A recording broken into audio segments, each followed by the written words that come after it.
حصہ نظر طنز و مزاح کا سبق مطلب پورشن آپ کا شروع ہو رہا ہے، جس میں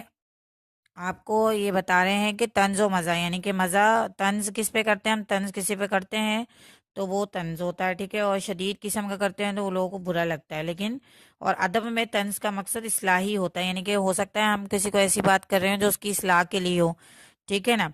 اور مزاح وہ ہے جو ہنسی مذاق ہوتا ہے، تو یہ دونوں آپس میں دو لفظ ہیں جو مل کے بنے طنز و مزاح، ٹھیک ہے نا۔ اب اس سبق کے جو یہ سبق نمبر 12 ہے اون، اور ان کے مصنف کا نام ہے مرزا فرت اللہ بیگ۔ مرزا فرت اللہ بیگ کی حالات زندگی میں ہم کو ریفرنس سے بتا رہی ہوں، فیصل ریفرنس سے۔ مرزا فرت اللہ بیگ 1884 میں دہلی میں پیدا ہوئے، ابتدائی تعلیم دینی مدرسے سے حاصل کی، بی اے کرنے کے بعد حیدرآباد دکن چلے گئے، حیدرآباد دکن میں عدالت عالیہ میں رجسٹرار بھی رہے، ترقی کر کے مددگار معتمد داخلہ مقرر ہوئے۔ 1919 میں پہلا مضمون لکھا جو آگرے کے ایک جریدے افادہ میں چھپا۔ انہوں نے افسانے، سفرنامے، تنقید، سوانح عمری، معاشرتی اور اخلاقی موضوعات پر مضامین لکھے۔ ان کی مزاح نگاری میں قاری کی دلچسپی کا سامان ملتا ہے۔ گہری معنی خیزی معاشرتی طنز قاری کو اپنے ماحول کے متعلق سوچنے پر مجبور کر دیتا ہے۔ یہ حقیقت ہے کہ مرزا فرت اللہ بیگ کی سنجیدہ نگاہ رشوں کو اردو میں زیادہ مقبولیت حاصل نہیں ہو سکی، جبکہ ان کا مزاحیہ اور طنزیہ تحریروں کو زیادہ پسند کیا گیا۔ ان کے مضمون میں 7 جلدیں چھپی ہیں، یعنی کہ ان کے 7 مضمون ہیں جو کہ شائع ہوئی ہیں۔ اب ان کا تھوڑا زیادہ ہے، یہاں پہ ان کے حالات زندگی زیادہ بیان کیے، ٹھیک ہے نا، لیکن آپ نے اپنے پیپر میں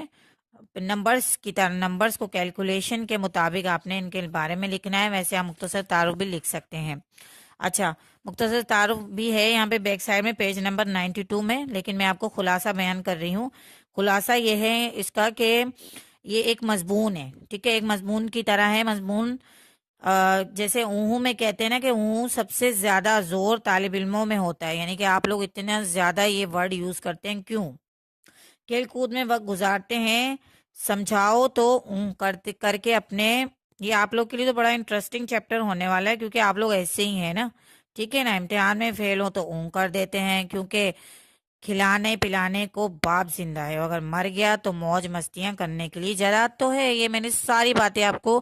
کلاس میں اپنے لیکچر کے دوران میں آپ کو ساری باتیں بتاتی رہتی ہوں، لیکن آپ سن لیں کہ جو مصنف ہے وہ بھی یہی کہہ رہے ہیں آپ سے۔ یہ نہیں تو قرضہ دینے کے لیے ساہوکار ہے، ساہوکار مینس میں نے آپ کو بتایا تھا، ٹھیک ہے نا۔ ملک میں باہر جانے کا کسی نہ کسی طرح انتظام ہو جائے گا، فیل ہونے پر والدین بھی کرتے ہیں، ٹھیک ہے نا۔ وہ سمجھتے ہیں کہ بچہ بھی فیل ہوا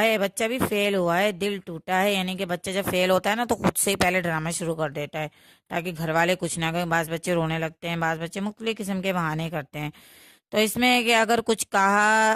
کہا تو رو رو کر جان ہلکان کر لے گا، گھر چھوڑ جائے گا، یا خودکشی ہی نہ کر لے، یعنی کہ ماں باپ تو دونوں طرف سے ٹارچر ہو رہے ہوتے ہیں نا، پیسے بھی لگا رہے ہوتے ہیں، پڑھا بھی رہے ہوتے ہیں، ٹھیک ہے نا، اور اس کے علاوہ اگر وہ بچہ فیل ہو جائے تو پھر اس کو بھی سنبھال رہے ہوتے ہیں، اسے اور زیادہ موٹیویٹ کر رہے ہوتے ہیں، اور زیادہ اس کو سمجھا رہے ہوتے ہیں کہ بھائی کوئی بات نہیں بیٹا، کوئی بات نہیں، آپ فیل ہو گئے تو کوئی بات نہیں۔ اس طرح خود والدین بھی اپنی تعلیم کا خاتمہ کر دیتے ہیں۔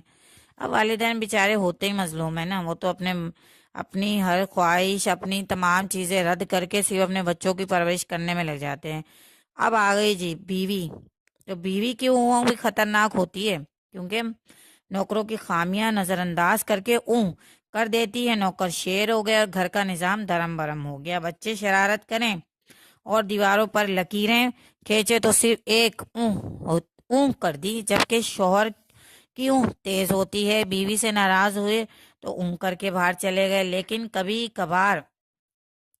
میاں بیوی کے جھگڑے میں دونوں ایک دوسرے کو نظر انداز کر کے کر دیتے ہیں، اور یہ وہ کام کرتی ہے جو بڑے بڑے صلاح کار بھی نہیں کر سکتے، اور یہ نہ ہوتی تو میاں کو گھر چھوڑنا